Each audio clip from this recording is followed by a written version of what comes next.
할렐루야, 반갑습니다. 잘들 지내셨습니까?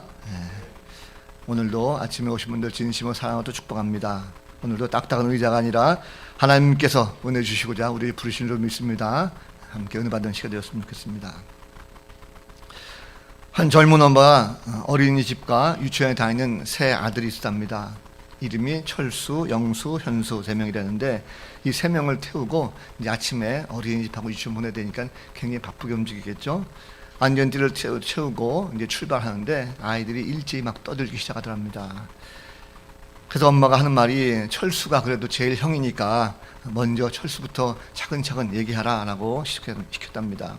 근데 둘째 아이 영수가 갑자기 그 말을 가르치면서 그런데 엄마는 왜? 하고 말을 껴들더래요. 엄마가 차를 몰면서 영수에게 상대방이 말할 때 가르치지 말고 네 차례 기다려 하면서 단호하게 말했답니다. 이윽고 첫째 철수가 말을 다 끝내니까 둘째 영수는 남이 말할 때 가르쳤으니까 셋째부터 말해 라고 해서 셋째 현수부터 먼저 말할 기회 주겠다라고 했답니다. 셋째 현수가 한참 동안 말을 하고 나서 드디어 이제 영수가 말을 할 차례가 되었대요. 엄마가 이제 영수가 할 말 있으니까 해봐 이랬답니다. 그랬더니 영수가 말했대요. 그런데 엄마 왜 현관에다가 지갑을 두고 갔어요? 이렇게 얘기하더래요. 자, 출발할 때 경황이 없지만 우리가 흔히 말을 구별하는 것을 보면 드려야 될 말이 있고 또 건너뛰어야 될 그런 말이 있습니다. 경황이 없으면 없다고 해서 포기할 것이 아니라 그럴 때일수록 상대방 말을 잘 들어야 됩니다. 제대로 분별하지 못하면 큰 손해 보죠. 사람들의 말을 항상 보면 마음을 어지럽힐 때가 참 많습니다. 그런데 예수의 말씀은 그렇지 않습니다. 주님 말씀은 항상 진리가 뭔지 깨닫게 해주십니다. 바른 길로 인도해 주신 것이 바로 주의 말씀입니다. 오늘도 말씀을 통해서 우리 믿음 한번 돌아보시고 그리고 다시 한번 주님의 뜻이 무언가라는 것을 잘 살펴볼 수 있는 그런 시간 되시기를 주님 여러분 간절히 축복합니다. 자, 오늘은 종려주일이자 고난주일입니다. 인류의 모든 죄를 다 지시고 그리고 십자가를 지시고자 예루살렘 성에 들어가실 때 이것을 알지 못했던 백성들은 종려나무 가지를 흔들면서 마치 새로운 왕이 들어오는 것처럼 흔들면서 예수를 맞이했습니다. 다윗의 자손 예수여 하고 막 종려나무 가지 흔들고 자신의 옷들도 깔았죠. 자, 그런데 정작 주님의 모습은 그렇지 않습니다. 주님은 십자가의 고난을 겪으시고자 이제 친히 그 성으로 들어가시는 것입니다. 실존주의 철학자 키에르케고르는 십자가에 대해서 이렇게 말했습니다. 십자가형은 인간이 내릴 수 있는 형벌 중에 가장 잔인하고도 무시무시한 형벌이다라는 말을 했습니다. 십자가 형태라는 것은 극도의 고통과 더불어서 극도의 치욕이 있습니다. 이루 말할 수 없는 아픔과 더불어서 온몸이 다 빨가벗기게 되는 이런 치욕이 있다는 것입니다. 그래서 로마에서는 자국인들을 상대로 이 십자가형을 청하지 않습니다. 오히려 식민지 사람이라든지 노예라든지 혹은 반란을 일으켰던 반란자들이라든지 혹은 강도라든지 극악한 이 범죄들에게만 이 십자가형을 사용했습니다. 대개는 3일 정도 매달려 있으면 이제 모든 물과 피가 다 빠진다고 그래요. 그래서 극도로 고통 가운데 굶주림 가운데 갈증으로 탈진해서 죽는 것이 바로 십자가형이라고 합니다.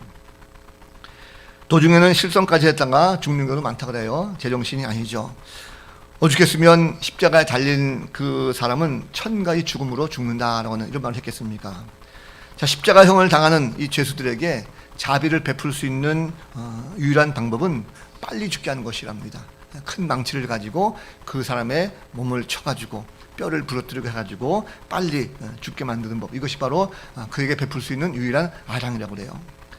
죄수가 죽으면 매장을 해줬지만 십자가의 죽음이라는 것은 그대로 방치되는 경우가 많았습니다. 왜냐하면 다른 사람들이 너희들이 봐라, 이렇게 극악무도한 사람은 이렇게 죽는다는 것을 보여주기 위해 가지고 죽음 이후에도 십자가에 매달아 놓고 많은 새들이 날아와서 눈을 쪼기도 하고 살점을 뜯어먹는 이런 아주 끔찍한 그런 사형이 바로 십자가 모습입니다. 오늘 말씀은 그런 고통을 당하시고 돌아가신 예수님의 이 사건, 십자가 사건을 다루고 있습니다. 온갖 조롱과 멸시 속에서 십자가를 지고 골고다 언덕에 오르신 예수님께서 제3시, 성경에 나온 시간은 우리가 거기다 6을 더 더하면 현재 시간이 나옵니다. 오전 9시에 십자가에 달리셨어요. 오늘 본문은 낮 12시부터 오후 3시까지 예수님께서 십자가에 매달리신 채로 고통을 당하시다가 마지막 순간 숨 거두는 그 순간까지의 상황을 기록한 말씀입니다. 자, 예수님께서 십자가에 달려 숨을 거두시는 마지막 모습을 본 사람들이 있죠. 제자들은 이미 다 뿔뿔 흩어졌습니다. 다 도망가 버리고, 그리고 힘없는 여인들만 남았어요. 여인들만 먼 발치에서 예수님의 마지막 가시는 모습을 바라보고 있었습니다.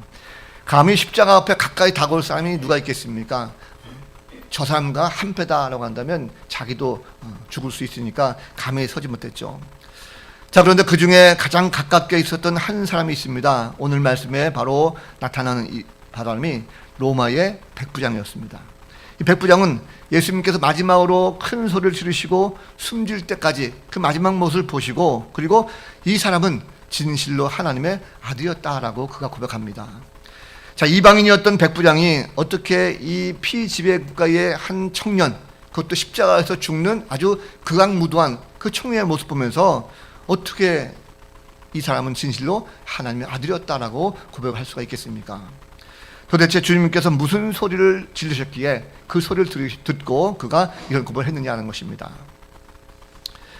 우리는 살면서 많은 소리를 듣죠. 우리는 아침에 일어나면서부터 여러 가지 소리를 많이 듣습니다. 아내가 깨우는 소리, 엄마가 깨우는 소리, 말을 듣습니다.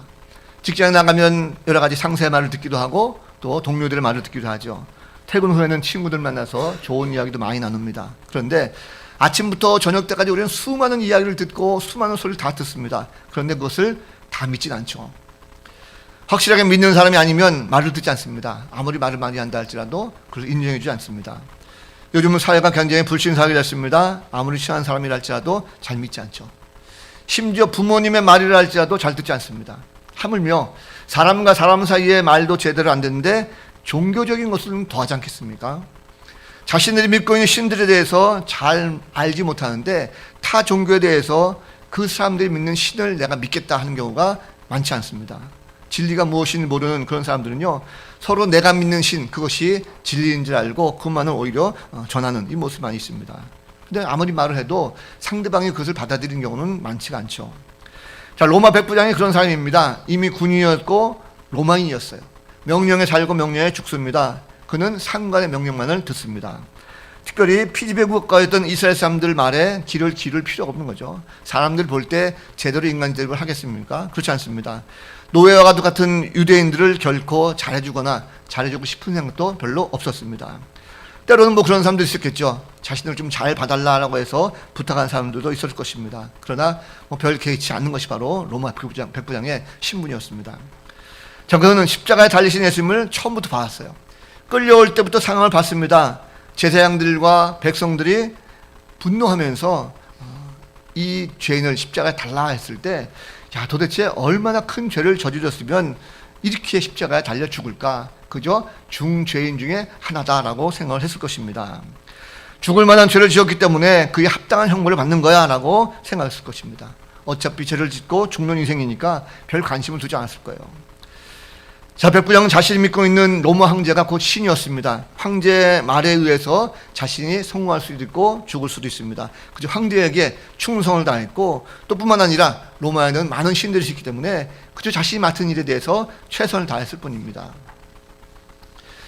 하나님을 알지 못하는 사람들은요, 어떤 말이 참이고 어떤 말이 거짓인지 잘 모릅니다. 진리가 모르기 때문에, 무엇인지 모르기 때문에 서로 말하더라도 의심하고 다투게 되어 있습니다. 자신만 옳다라고 주장을 하죠.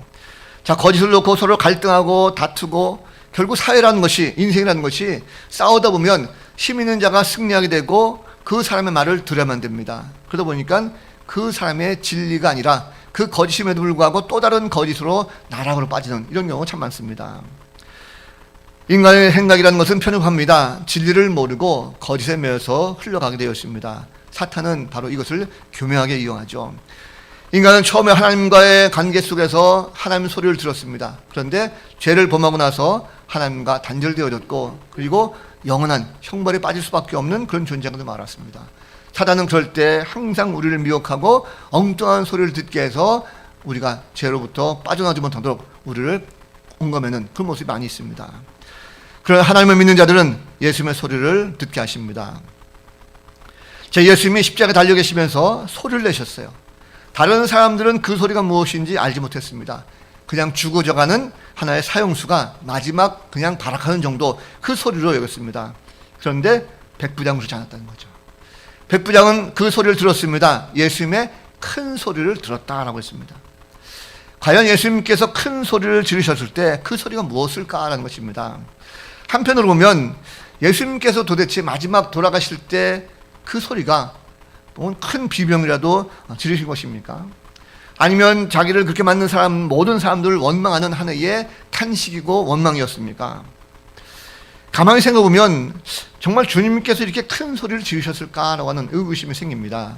왜냐하면 이미 끌려올 때부터 많은 채찍을 맞았어요. 철심히 받은 채찍을 맞았고, 그리고 친히 십자가를 지시고 골고다 언덕까지 오르신 분이십니다. 쓰러지기도 몇 번 쓰러졌고, 그래서 도저히 갈 수 없는 길, 구레네 사람 시몬에 의해서까지도 같이 짐을 졌던 그 모습이 있었습니다. 십자가에 못 박힌 지 이미 3시간이 지났어요. 자, 이런 정도의 사람, 온몸에 힘이 다 빠지고 기진맥진하고 있는데 과연 예수님께서 소리를 지른들 무슨 소리를 그렇게 크게 지르겠습니까? 예수님께서 지르시는 이 소리는요, 우리가 생각할 때 그냥 뭐 악 하고 하는 이런 소리가 아니었어요. 이것은 바로 우리의 심령을 울리는 큰 소리라는 것을 믿으시기 바랍니다. 예수님께서 운명하신 그 순간의 소리는요, 그냥 단순히 의미 없이 쏟아내는 그냥 단순한 외침이 아니었다는 것입니다. 예수님의 이 외침은 고통이라든지 신음이라든지 비명이 아니라 분명하게 우리에게 작지만 아주 큰 소리로 뜻을 선언하는 그 목소리였고, 하나님을 향해서 간절한 마음을 가지고 기도하는 기도의 음성이었다는 것입니다. 성경 여러 가지 자료를 보게 되면 예수님께서 이때 하신 마지막 말씀이 무엇일까 하는 거 보면 요한복음 19장 30절 말씀 보면 주님께서 그때 하신 말씀이 다 이루었다 였습니다. 다 이루었다. 다 이뤘다는 것은 무슨 뜻입니까? 내가 더 이상 할 일이 없다. 나는 모든 것 다 이뤘다. 내가 꿈꾸고 계획하고 목표한 대로 다 이뤘다. 이것이 바로 주님께서 외치신 큰 소리였습니다. 또 한 가지 누가복음 23장 46절 말씀 보면 아버지여 내 영혼을 아버지 손에 부탁하나이다 하는 말씀이 있습니다. 마지막으로 자신의 사명을 다 완수하시고 그리고 하나님께 모든 것을 다 맡기는 이 마지막 순간의 소리, 이것이 바로 예수님께서 지르신 큰 소리라는 것입니다. 일반적으로 십자가형을 죽는 사람은요, 완전히 탈진해가지고 깊은 의식이 없습니다. 몽롱한 상태로 죽었기 때문에 다 말을 못하고 죽습니다. 그런데 예수님은 그렇지 않았어요. 예수님은 분명한 의식을 가지고 있었고, 그리고 마지막 순간까지 깊이 있는 선언하고 더불어 하나님을 향한 기도의 말씀을 하신 것입니다. 그리고 마지막 숨을 거두셨어요. 자, 이 소리는 진정한 큰 소리였습니다. 어떤 소리입니까? 인류의 역사를 바뀌는 소리였습니다. 인류의 모든 죄를 다 구속하는 그런 소리였습니다. 영적인 소리, 이 소리를 다른 사람들은 듣지 못했어요. 그런데 예수님께서는 이 이방인이었던 백부장에게 이 소리를 듣게 하십니다. 주님의 음성이 이 백부장에게 진실로 그가 하나님의 아들이셨다라는 이 고백을 하게 하는, 이 고백을 하면서 그를 믿게 하는 이 소리였습니다. 백부장은 예수가 십자가에 달릴 때부터 이상함을 감지했어요. 어떤 이상함입니까? 온 땅의 자연까지도 함께 소리가 임하는 모습이 있었습니다. 온 땅에 어둠이 임하는 소리를 듣게 됐죠. 자, 예수님께서 십자가에 달려 운명하시기 전에 온 세상이 어둠으로 가득했습니다. 어둠이 시작된 시간을 성경 말씀 보니까 정오부터 오후 3시까지였어요. 이것은 상식적으로 이해가 되지 않습니다. 왜 그렇습니까? 하루 중 중동 쪽에서 가장 뜨겁고 가장 태양이 장렬하는 시각이 정오에서부터 오후 3시입니다. 구름 한 점 없습니다. 아주 뜨겁습니다. 그런데 이때 가장 뜨겁게 내리쬐야 될 그 태양에 비추는 이 시간에 갑자기 어둠이 몰려왔습니다. 그래서 어떻게 설명하겠습니까? 이 특별한 현상은 인간의 지식이나 언어로 설명할 수가 없습니다. 하나님의 직접적인 계획으로 말미암아 됐다라고 하는 이 설명밖에 할 수 없습니다. 놀라운 기적 사건이죠. 그런데 이 초자연적인 사건은요, 구약의 아모스 선지자를 통해서 이미 하나님께서 메시아를 통해서 하신 예언의 성취라는 것입니다. 아모스 8장 9절 말씀 보면 주 여호와의 말씀이니라 그날에 내가 해를 대낮에 지게 하여 백주의 땅을 캄캄하게 하며 하는 말씀이 있습니다.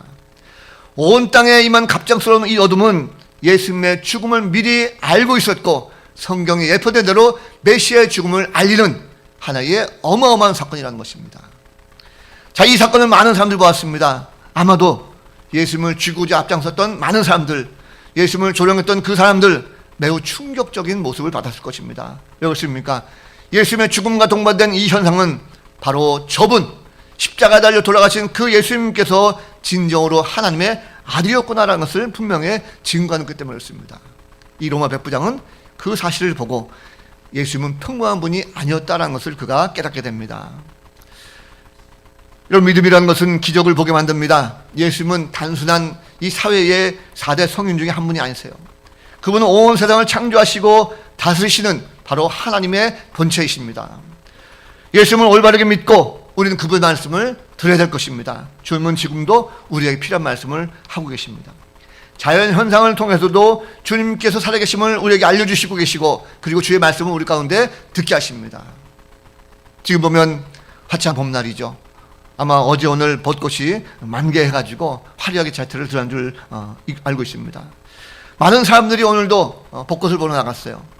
여러분, 그런데 우리는 그 벚꽃을 보면서 단순히 벚꽃의 아름다움만은 만끽해서는 안 된다는 것입니다. 왜 그렇습니까? 거기에는 하나님께서 우리에게 들려주시는 커다란 소리가 있어요. 어떤 소리입니까? 대자연에 이렇게 아름다운 절기에 아름다운 꽃을 만드시고 피게 하신 그 하나님의 놀라우신 은혜의 섭리가 바로 거기에 담겨 있다는 것입니다. 믿지 않는 사람들은 그것을 보면서 아름답다라고 칭찬하고 사진 찍게 극구하지만, 우리는 적어도 이 아름다움을 창조하신 그 하나님, 이 창조의 섭리를 우리에게 허락하시고 독생자 예수까지도 우리 가운데 주셔서 우리를 구원하신 그 하나님의 은혜가 여기에도 깃들어 있구나라는 것을 우리가 알고 깨닫는 성도가 되어야 될 줄로 믿습니다. 결코 우리가 이런 사랑을 통해서도 아름다움을 잊어서는 안 될 것입니다. 또 이 로마 백부장은요, 예수님의 또 다른 절규를 들었죠. 바로 온 세상이 어둠 속에 있을 때 주님께서 하신 말씀, 엘리 엘리 라마 사박다니 했습니다. 엘리 엘리 라마 사박다니, 어떤 뜻입니까? 나의 하나님 어찌하여 나를 버리셨나이까? 라는 고백입니다.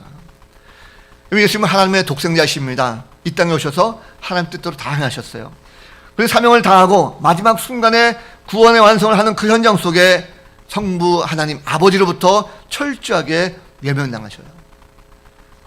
예수님은 분명 하나님의 아들이십니다. 예수님 모르는 사람들은 그가 엘리야를 부르는지 착각했어요. 우리 개혁성경은 엘리 되어 있지만 원문에 보면 엘로이 되어 있습니다. 사람들은 그래서 엘리야를 부른다라고 착각했을 정도예요. 예수님을 모르는 사람들, 그 소리를 제대로 듣지 못한 사람들은요, 어리석은 사람들입니다. 그래서 엘리야를 부른다라고 조롱하고 있었어요.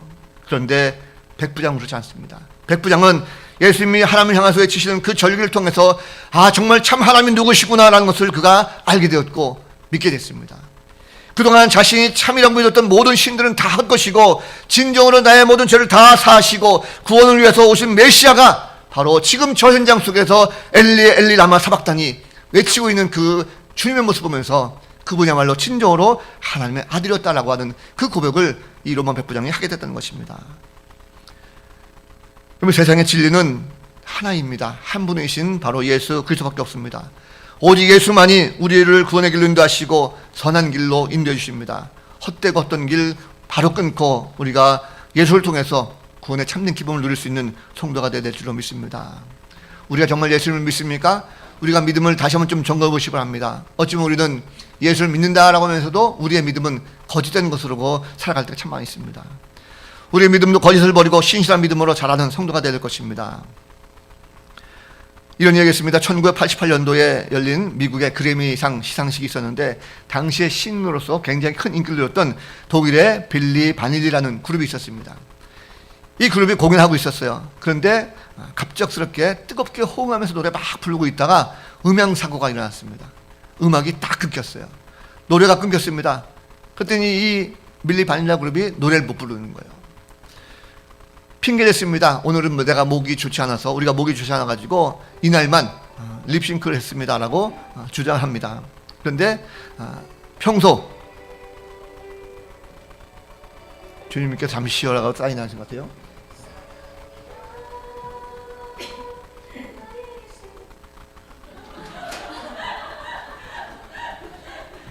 주님이 사랑합니다라고 고백하는 것 같아요. 이 밀리 바닐라라는 그룹이 립싱크로 공연했다라고 고백했지만 평소의 노래와 또 오늘의 노래 톤이 많이 차이가 난다는 것을 알고 전문가들이 의문을 제기했습니다. 결국 문제가 이슈되니까 다른 가수가 이 밀리 바닐리의 노래를 사실상 내가 불렀다라고 양심 선언하게 됐고, 또 앨범을 제작했던 프랭크 파리안이라는 사람도 밀리 바닐리는 앨범에 단 한 곡도 참여하지 않았다라고 폭탄 선언합니다. 자, 노래는 별로였지만 외모가 출중했던 이 사람들을 살리기 위해 가지고 제작사가 꾸며낸 하나의 궁여지책을 쓰는데, 이것이 그만 히트가 되어버린 바람에 모든 것이 다 밝혀진 거죠. 결국 이 사건으로 말미암아 세계적 인기를 끌었던 이 밀리 바닐리는 한정 앨범으로 끝나게 됐고, 그래미 시상식에서는 앞으로 모든 가수들은 반드시 라이브를 해야 된다라고 하는 그 규정이 생겼다고 합니다. 진짜가 아닌 가짜는요, 아무리 그럴듯하게 하더라도 반드시 탄로나게 되어 있습니다. 우리의 믿음도 마찬가지죠.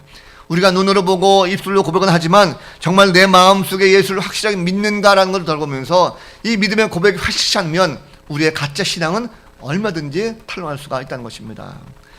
여러분, 믿음은 진실해야 됩니다. 거짓으로 포장해서 안 될 것입니다. 혹시 나를 포장하고 있는 거짓된 믿음이 있다면 다시 한번 좀 점검해 보시고 새롭게 정리하시고 진실된 고백, 진실로 주님은 하나님의 아들이십니다라는 이 고백이 우리 가운데 있는 성도가 되길 간절히 바랍니다.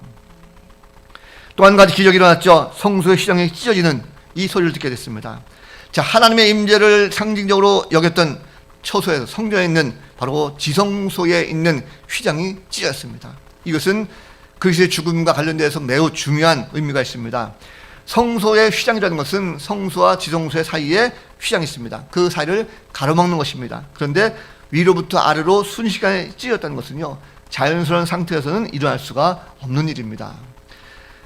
휘장이 찢어졌다는 것은 심오한 영적인 의미가 있습니다. 이제는 그 영적인 심오한 의미가 휘장이 찢어졌기 때문에 누구든지 이제는 성소에서 지성소로 하나님 앞에 담대하게 나갈 수가 있게 됐다는 것입니다.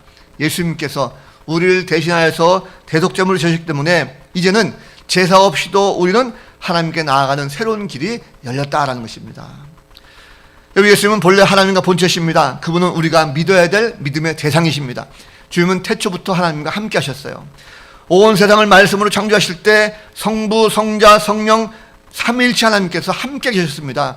인류의 모든 역사를 다 주관하시고 그리고 이끌어가는 분이 바로 하나님이십니다. 참 하나님이시고 참 인간이시죠. 예수님은 인간으로 이 땅에 오셨습니다.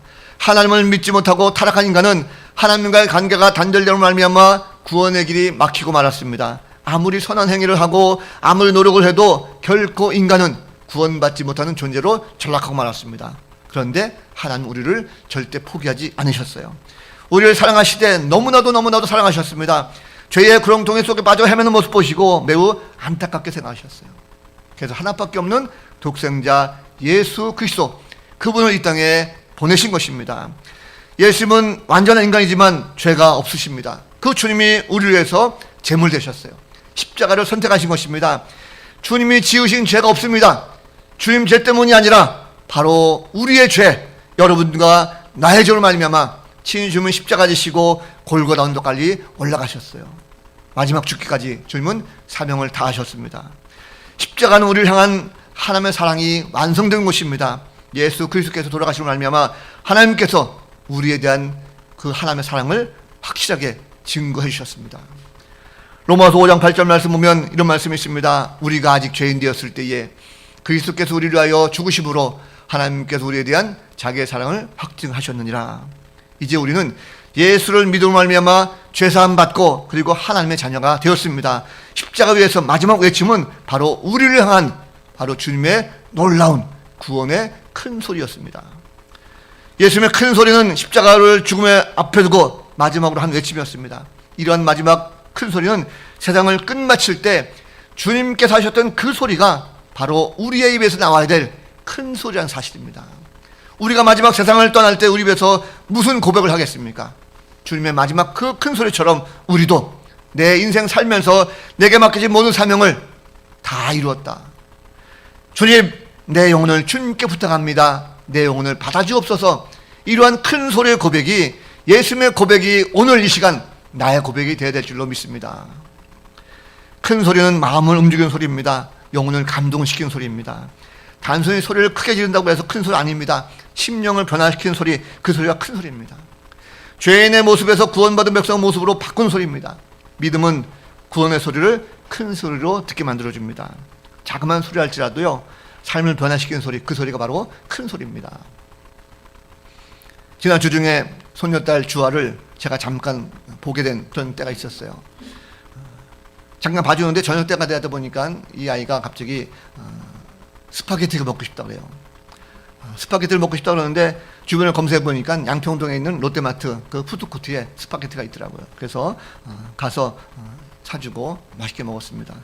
자, 그리고 나올 때 주차장을 나오는데 항상 보면 요새는 무인 그 정상기가 다 있더라고요. 주차 정상기. 다른 큰 마트에서 이미 해본 경험이 있기 때문에 별 생각 없이 그 롯데마트 앞에 주차 정상기에 섰습니다. 자, 그런데 작동을 시작하는데 차량 번호를 입력하세요라고 떴어요. 근데 번호를 누르는데 이상하게 잘 안 됩니다. 눌러도 잘 안 되는 거예요, 입력이. 너무 빨리 눌러서 그런가 싶어가지고 천천히 눌렀습니다. 또박또박. 근데도 안 되는 거예요. 한 두 자리만 들어가고 세 자리만 넣어가면 다시 또 원위치 되고 이래요. 너무 약하게 눌러서 그런가 싶어가지고 엄지로 이제 침 묻혀가지고 꾹꾹 눌렀습니다. 근데도 안 되는 거예요. 갑자기 이게 안 되니까 긴장이 되고 초조합니다. 뒤에 사람이 서 있었거든요. 근데 한 명이 서 있을 때는 괜찮은데 점점 사람이 늘어나는 거예요. 기계가 한 대밖에 없나 모르겠어요, 거기에. 다시 좀 마음을 가다듬고 부드럽게 살살 그걸 눌렀습니다. 그래도 안 되는 거예요.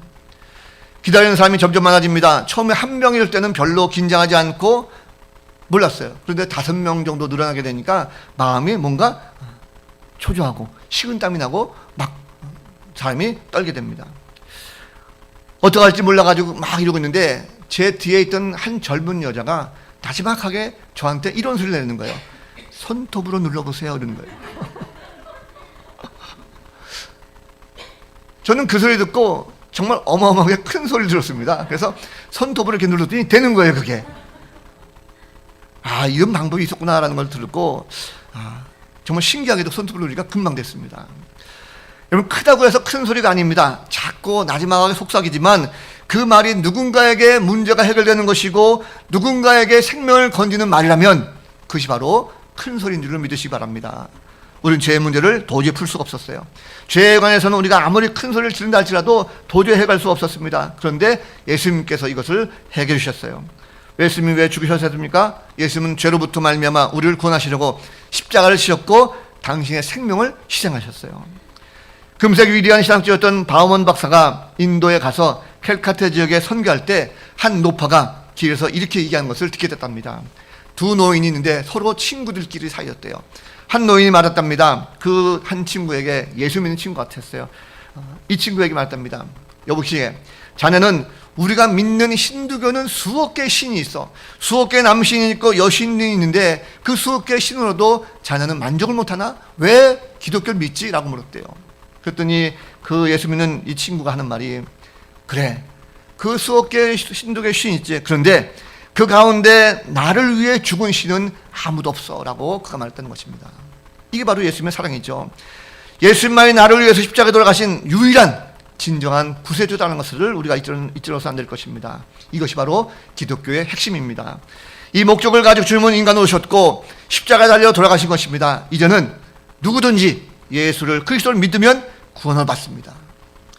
백부장은 비록 십자가에 달려 돌아가신 예수님을 아무런 힘도 없이 비참하게 죽은 그 모습 보았지만 그분의 큰 소리를 들은 말미암아 구원이 뭔지 알게 됐어요. 진실로 하나님의 아들이심을 그가 고백합니다. 구원받았다는 거죠. 자신의 죄를 회개하고 예수를 영접하는 이방인이 되었습니다. 이방이지만 예수 믿고 복음에 동참하는 인물이 되었습니다. 오늘날 세상을 보면 믿음 없는 사람들은, 많은 사람들은 보면 예수를 배척합니다. 그들은 예수님의 큰 소리, 외침을 듣지 못했기 때문이었습니다. 그러나 지금도 사람들은 누군가의 복음을 통해서 예수를 알아가고 있고 또 알게 되고 있습니다. 믿음을 가지면 예수 소리를 듣게 되어 있습니다. 우리는 과연 예수를 믿고 있는가? 다시 한번 제가 질문합니다. 여러분 예수님을 정말 여러분들의 구주로 믿습니까?